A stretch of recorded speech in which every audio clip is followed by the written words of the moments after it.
Welcome to Lesson 20, Composite Area Problems. We will talk about this word composite in a minute. And there it is, that word composite here. So in this lesson we will continue to decompose and use what we know to uncover that which we don't. In a sense, we are mystery solvers of sorts.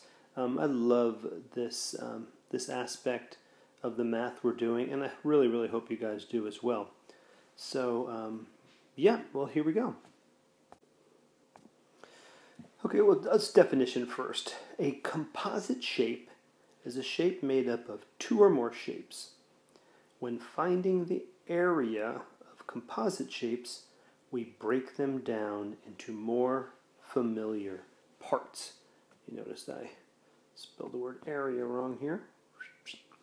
Okay, yeah. So these composite shapes that we are going to be working with, yeah, they are made up of two or more shapes.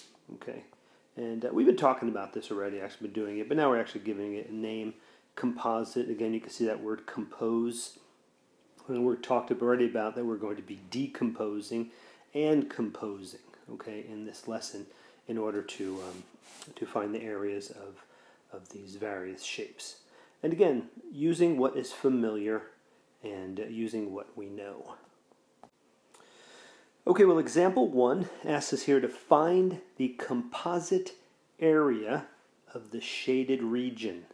Okay, we're going to use 3.14 for pi, and we're going to do this entire lesson. We'll be using 3.14. So again, we're going to find the composite area of the shaded region. Okay, so we're just interested in that blue shaded region on that coordinate plane. Okay, so if you would like to give it a whirl, if you really feel real emboldened and really feel like you get this, go ahead and give it a whirl. Come on back, check it with me. If not, just keep it on, and I'll be doing it in a second. Okay, so what do we have here? We have two circles on a coordinate plane. There's circle 1, okay, that's that smaller circle. And then we have circle 2, which is that larger circle. So if we find the difference between those two circles, we will find the blue circle, okay? So we're talking about area. So we're talking in terms of a circle, we are going to be working with the formula pi times r squared, okay? And one of the things we will need the radius, which is our r, and we can see that it's 2 units by using the scale down here, because it goes from 5 to 7, as we see right there. So that's going to be 2 units. Okay, and then we have the radius of the larger circle is 3 units, and you can see that right. I'll give it different color here. We can see that over here. Goes that way. It stretches from 5 over to 2 there. Okay, so that is 3 units. All right, so our two circles now, we have the radius of the smaller circle outlined in red, which is 2, and the radius of the larger circle, which is outlined in purple. Okay, so we just continue our formula out for the smaller circle. We have 4, okay, times 3.4. Now the 4, of course, comes from our r, squaring our r here, okay? So we have our r here, and we're going to square it, okay, because that's our formula, and that's where we get our 4, okay? All right, so we have 12.56 units squared is what is in that red circle, red outline circle. If we do the same with the purple outlined circle, we get 9, which is 3 squared, times 3.14, and that is 28.26 units squared. And if we go ahead there, so the whole thing, that whole circle, the entire circle, which is outlined in purple, is 28.26 units squared. That smaller circle, which is inside of that larger circle, is 12.56 units squared. Therefore, that outside, that shaded region right there, is 15.7 units squared. So hopefully there are a few of you out there who are able to do that by yourself. If some of you could not, that is fine. That's what we're here for. So yeah, let's move on and let's take a look at the next problem. Okay, so exercise 1 here, it says a yard is shown with the shaded section, and that's shaded in brown, indicating grassy areas, and the unshaded sections indicating paved areas. Find the area of the space covered with grass in units, okay? That space covered in grass, all that brown space, and you can see there's a section in the middle, or not the middle, but kind of offset to the right there.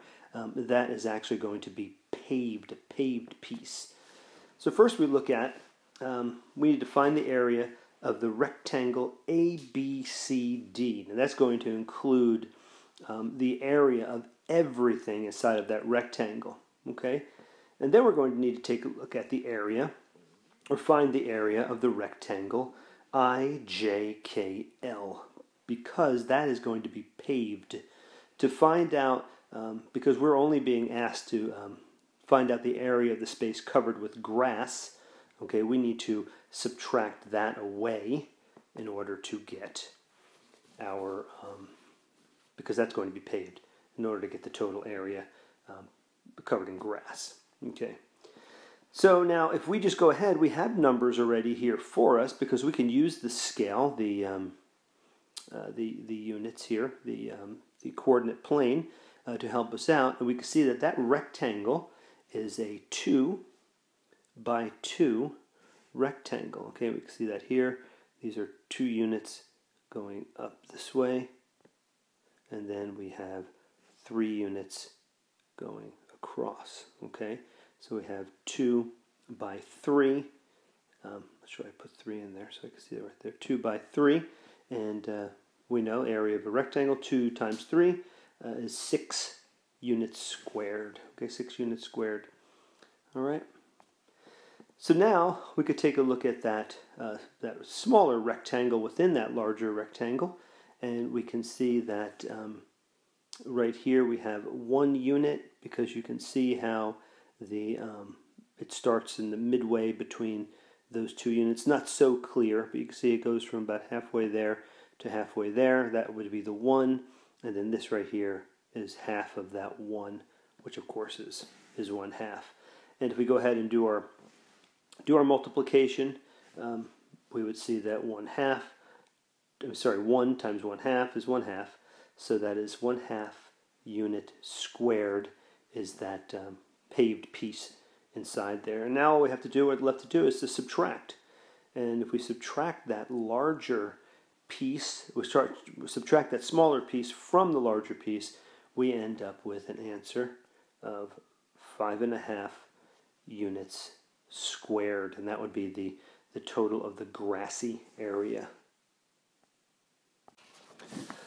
Okay, here we are, example 2. Find the area of the figure that consists of a rectangle with a semicircle on top. Again, we're using 3.14 for pi. Real fun problem. Again, these are the problems that I think make this study, just make math so exciting, to uncover unknowns. So if you would go ahead, if you want to, go ahead and give it a try. Okay, come on back after you've given it a try, or if you're not willing to do that, just hang on for a second or two. Okay, so the problem tells us a few things, okay? Up here, the problem actually tells us a few things. It is already telling us that we have a rectangle and a semicircle, and I think we probably would have figured this out ourselves, but they are telling us that, kind of making it a little bit easier. Okay, and there we go, just approximately. I think yours in your binder looks a little bit, well, I guess maybe yours, you don't have it in your binder, but yeah, that's not really very well placed, but anyway, there it is. Okay, so we need base times height to come up with our rectangle area. Okay, we have the base. Therefore, area of rectangle, we can fill in that base part, which is 4. And then, so right now we can leave area of a rectangle at 4 times h. Next, we're going to need the radius and pi to figure out the area of that semicircle. Okay, so we can fill in what we know here. So the area of a semicircle, if you remember, is half pi times r squared. Okay, now I've filled it in here. You can see it says 1/2 pi times 2 squared. So where did I get that 2 from? Well, I know that the base is 4 meters down here. Okay, and if I know that is 4 meters, I know that half of that is going to be 2 meters. Okay, so I know that my radius of that semicircle is 2 meters because it's half of 4. Okay, alrighty. All right, so let's go ahead and continue over here. And again, I'll just put all these figures out again. We have area of a rectangle at 4 times h, area of our semicircle at 1/2 pi times 2 squared. Okay, but how about that h? Okay, the h is a bit of an unknown right now, and how are we going to figure this out? Well, hopefully some of you got a beat on this one and are figuring it out right now, or maybe you had an aha moment. Okay, aha moment. Just think that we have a semicircle we're working with at the top of that rectangle is its base. Okay, and what might be true of another line of every line of radius that comes off of that center point right here. We have a rule, which I don't like that green pen doing that, but we have a rule. Every line of radius coming off of that midpoint or center of that semicircle is going to have something in common. Yeah, it's going to be 2 meters as well. Okay, every one of these lines of radius coming off of that center are going to be 2 meters. So if we know that, then we know the height of the entire figure here, or shape here, is 7.5 meters. Okay, and if we know that from the top of the rectangle up to the top of the semicircle is 2, we just go ahead and do our subtraction. So we know that we now have a height of that rectangle as being 5.5 meters. Okay? All right. So there we go. We just plug it in. So we know the area of that rectangle now is, actually I should have put it over here as well. So put 5.5 meters right there. Okay. Yeah, so the area of a rectangle is now 4 times 5 times 5, which equals 22 meters squared. Okay. Now to continue filling in that, and I guess we'll do the whole thing there. I thought I was going to do that step at a time, but yeah, so the area of a semicircle now we have 1/2 pi, which is 3.14, times 4, which is 2 squared. Okay, and then we continue here. We do all of our parenthetical stuff first, which gives us 12.56. So we have half of 12.56, which gives us a result of 6.28 meters squared for our semicircle. You can see that here. All right, and then if we go ahead and add those two, we add our 22 meters squared for the rectangle plus our 6.28 meters squared for our semicircle, we come up with a total area of this shape of 28.28 meters squared.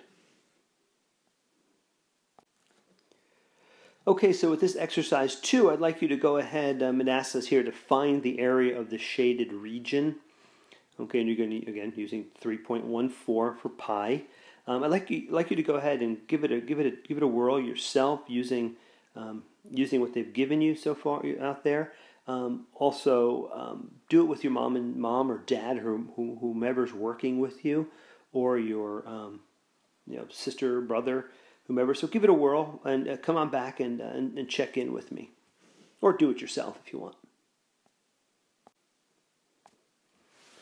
Okay, so we can see we're going to need two things to figure out this the area of this shaded region. We're going to need to find the area of that triangle, which I've outlined in blue, as well as the area of that semicircle, which I've outlined in red. Okay. Our formula, of course, for our area of a triangle, just keep reminding ourselves. If you ever need to remember it or you've forgotten it, you should have it in your notes, in your binder from a few lessons ago, is half base times height. Our semicircle area formula is 1/2 pi r squared. Okay. Okay. So now I went ahead and the triangle, we have 1/2. We have 14. Okay, we have the 14 right here, base. Okay, which translates here. And now the height I got by, again, knowing that if this here is 4 centimeters, which means that line of radius is 4 centimeters, that means these lines of radius are also going to be 4 centimeters as well. And if I have 2 of those 4s, I have 8. All right, so I have that. Then I'm going to add now, of course, the area of my semicircle. I plug things in there, and I know I have 1/2 pi times 4 squared, because I have my line of radius right up there. Okay, and then if I continue through, 14 times 8 is 112, and then half of 112 is 56 centimeters squared, so that's the area of that triangle. And then I'm going to add the area of that semicircle. So now I have pi, which is 3.14, times 16, which is 4 squared. And I need half of that. And that is 50.24. 1/2 of that is going to be 25.12 centimeters squared. Very, very important when you're working with these formulas for both for triangles and semicircles, is that you remember that idea of half. Okay, because we are trying to find half of what the larger shape would have been. In the case of a triangle, we're looking at half of that rectangle that it corresponds to. For a semicircle, we're looking for half of that circle that it corresponds to. Okay?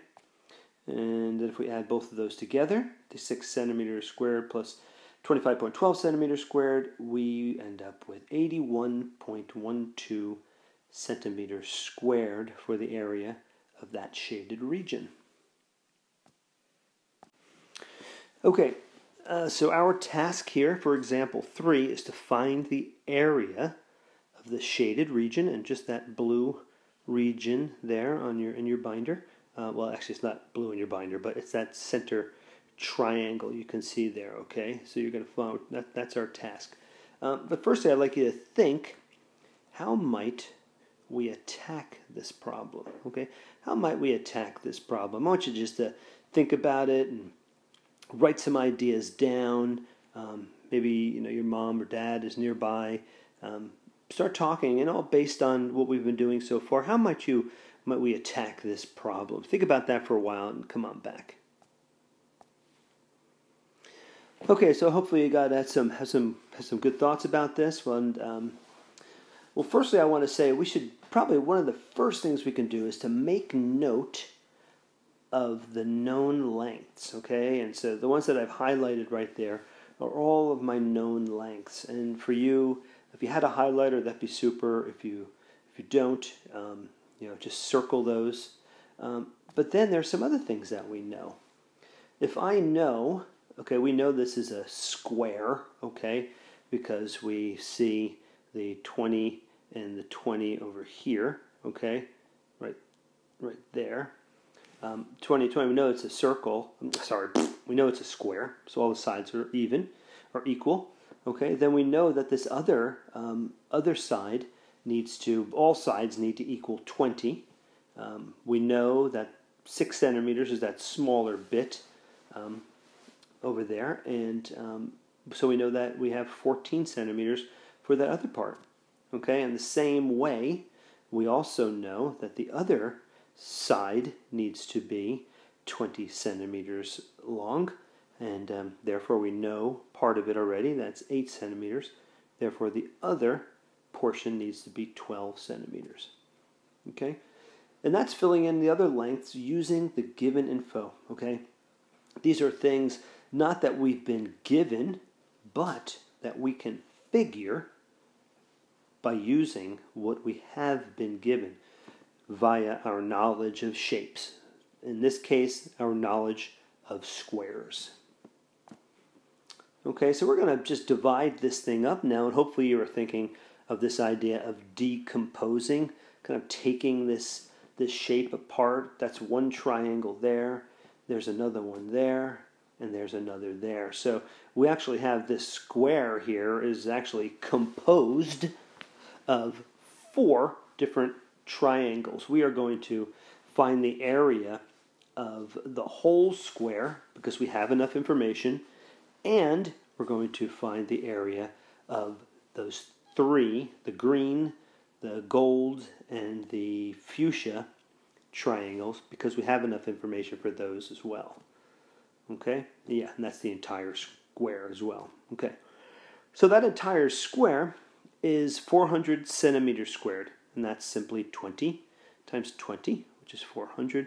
400 centimeters squared is the entire square. Now our green triangle, right there, we have a base of 12, we have a height of 20, and of course we figure out half of that because that's our half base times height formula for a triangle. We get 120 centimeters squared. Now our fuchsia triangle is 8 by 6. There we have a base of 8, a height of 6. Half of that is 24 centimeters squared. And then we have our gold triangle, which is 14. We'll call that a base. Doesn't matter which one we call the base, but 14 base times 20 height, and half of that is 140 centimeters squared. Okay. So now what's left to do to find out that blue triangle in the middle is to, well, let's go ahead and do it.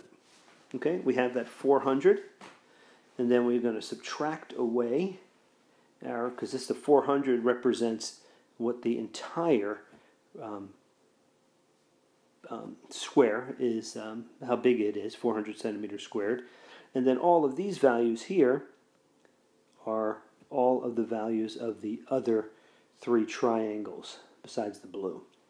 Okay, so that's 400 minus 284, and we get a final answer of 116 centimeters squared. Now, if this does not make math fun, I don't know what does. Okay, this is really, really fun stuff for me. Hopefully you guys are enjoying it, picking it up. When you get good at these things, there's nothing more exciting in, I don't think, in school, actually. All right, so let's move on. I think we have another one to go. More fun. Okay, so for exercise 3, I'd like you to, if you could, do this yourself. I would like you to use what we just did, all those steps of, highlighting what you've been given, labeling what you can figure from what you've been given, and then go from there. Do some decomposition. This could take you a little while, take you a few minutes, 5, 10 minutes. I don't care what it takes, but I'd like you to give it your best go before you come back and do it with me, okay? So give it a try. Okay, welcome back. I hope you got a lot written out there, and hopefully you've done well. Okay, so what I did first, like we had done in the last problem, is to go ahead and highlight. Actually, literally highlighted the measurements I've been given, and you're going to find out at the end that it's a little weird. They actually mismarked one of them, and that kind of throws me off. But we'll fix it at the end, and maybe you'll see right away. Okay, yeah, 2 meters, 1 meter, 2 meters. Of course, those should be centimeters. But anyway, because I know these are squares, all right, I know that this, of course, has to be 2 meters because the other 2 centimeters. I'm going to fix that later, so I'm not going to do it now. You'll see. And then I also know, because this side is another square, because I see that that's 3 as well. Because I know this is a square, I know that this is 2 meters or 2 centimeters because of that one over there, and therefore I know this is 1 centimeter. Looks like a meter, but like I said, I'll change it. Okay, so these are things I can figure from what I have been given. Okay, and you can see I have 3 meters or centimeters at the top. I'm sorry. Okay, so the area of squares, okay, I can add those together, and I know I have a 2 by 2 square plus a 3 by 3 square. So I have 4 centimeters squared plus 9 centimeters squared is 13 centimeters squared. And the area of the triangles, okay, so I'm going to go ahead, and these are 2 triangles I'm taking apart here, okay? I'm decomposing, I'm pulling out that green section, which is 1 triangle, and then that red section, which is another triangle, okay? All right, so that green triangle, there's my formula, of course, is half base times height, okay? So I have half 2. You see where I circled that green 2 over there, and then the 5 centimeters, which is the combination of 2 centimeters and 3 centimeters, okay? So that is 10, half of 10 is 5, therefore I have my 5 centimeter squared triangle. And the next one is my red triangle, okay? And my red triangle, as you can see, has a base of 3, a height of 3, and 3 times 3 is 9, half of 9, 4.5. Let me fix all these things. I think I do it here. No, okay, I do it. This is the next one I'm going to do it, I think. Here we go, yeah. So I figured it out there that these are all centimeters. But anyway, so I take my 13 centimeters squared, which is what I began with, okay? That was the total of the 2 squares put together. So that was the total area. All right, and then I went ahead and combined these 2, 5 centimeters squared and 4.5 centimeters squared, to get the area of those, the green and the red, because those are ones we want to take away, get rid of.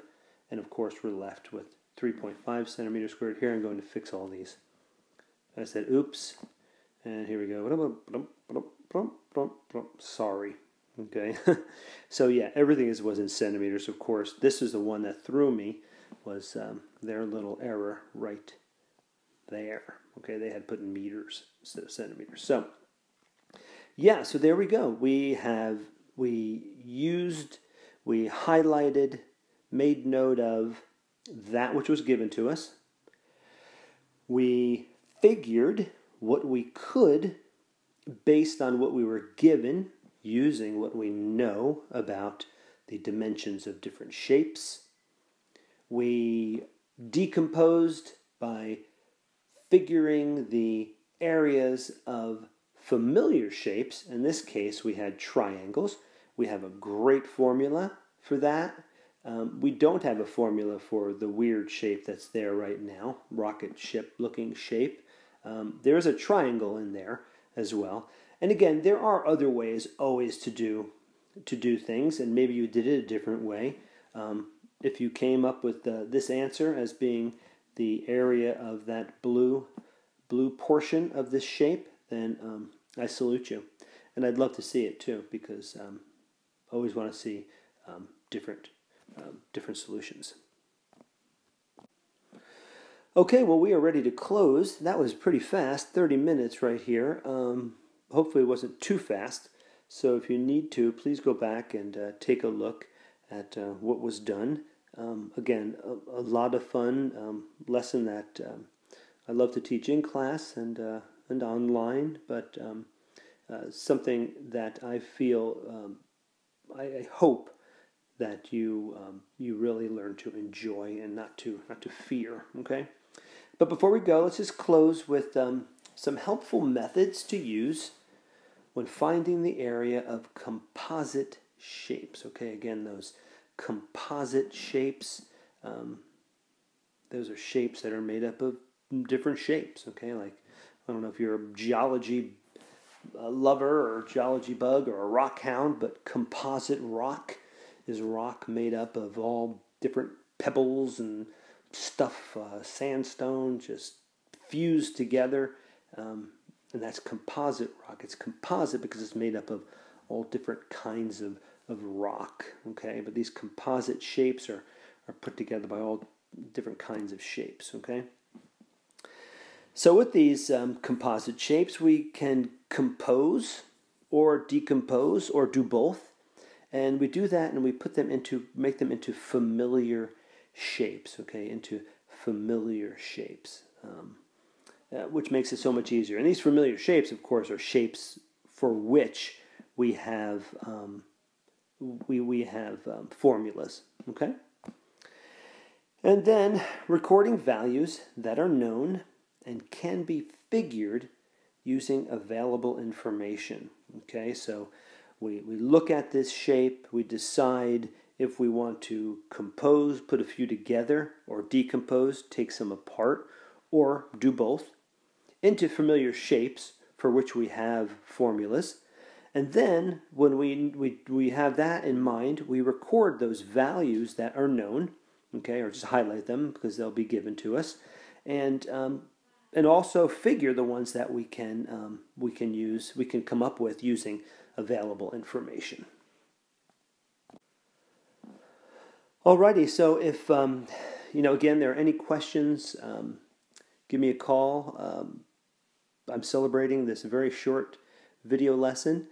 If you have any difficulty on the ensuing or the exit ticket to come, and I can see that's a bit of a tricky one, but it's not tricky.